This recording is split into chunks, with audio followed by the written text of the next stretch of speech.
Olá, tudo bem? Eu sou a professora Fernanda Munhão, estou ministrando a disciplina Educação e Novas Tecnologias e o tópico de hoje é o tópico 2, Arcabouço Histórico da Educação. Mas o que seria arcabouço? Arcabouço é o esqueleto, ou seja, como a educação foi construída e evoluindo dentro do país.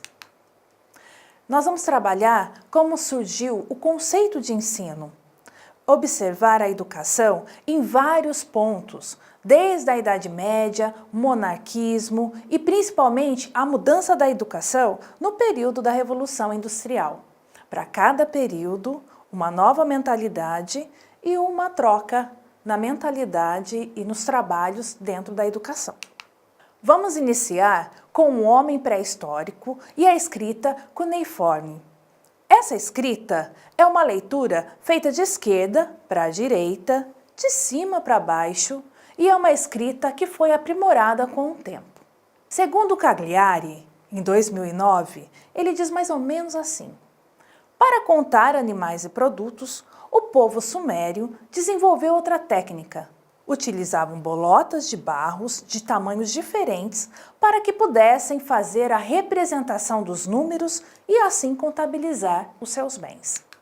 Manacorda, ele acredita que o Egito foi o berço da educação.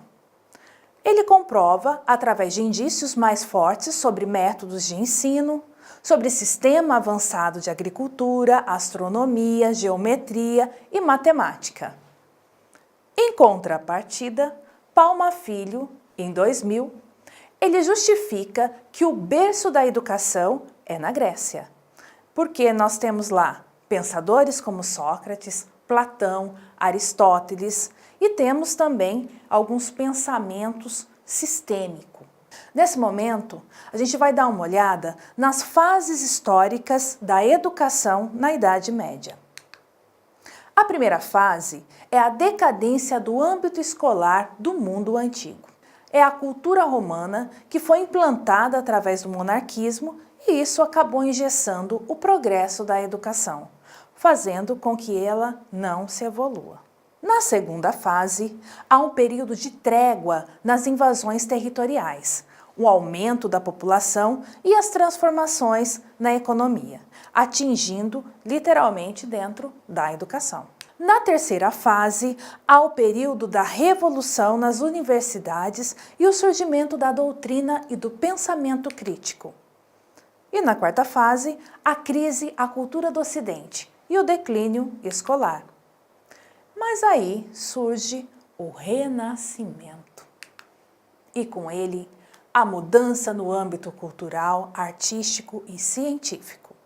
Nós temos Leonardo da Vinci, Michelangelo.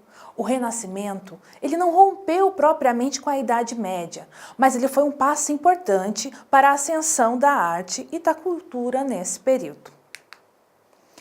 Um fator determinante do Renascimento foi a invenção da imprensa em 1440 por Gutenberg. O católico Martinho Lutero também trouxe uma teoria de ensino dentro de uma ótica cristã. Eis que surge a Revolução Industrial e a educação. Agora, a gente vai olhar a educação inserida dentro da Revolução Industrial. Vamos lá? A Revolução Industrial e a educação. Há uma modernização das máquinas que funcionavam a vapor, há uma produção em larga escala, um ritmo intenso no mercado, e isso afetou a economia, a cultura, há uma aliança entre as fábricas e a escola, num mesmo objetivo formativo, o homem capaz de produzir. Existe também um princípio de administração científica de Taylor. Ele diz mais ou menos assim: o primeiro princípio é o de planejamento, o segundo é um princípio de preparo, princípio de controle e, por fim, um princípio de execução. Dentro da Revolução Industrial, nós temos o Henry Ford, que aprimorou a produção em massa em menor tempo. Também Julius Henry Fayol. Para aumentar a eficiência, era imprescindível colocar em prática princípios como a divisão do trabalho. Por sua vez, Max Weber, ele diz sobre a teoria da burocracia, criar regras, bases e normas.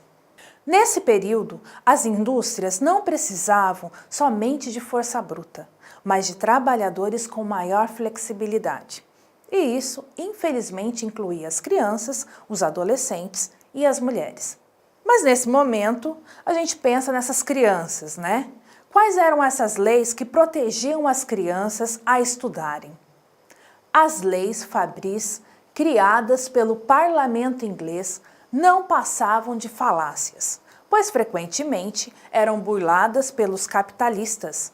Como exemplo disso, os certificados de frequência escolar eram assinados apenas com uma cruz pelo professor, demonstrando assim que nem ele sabia escrever. Chegamos aqui ao final desse tópico.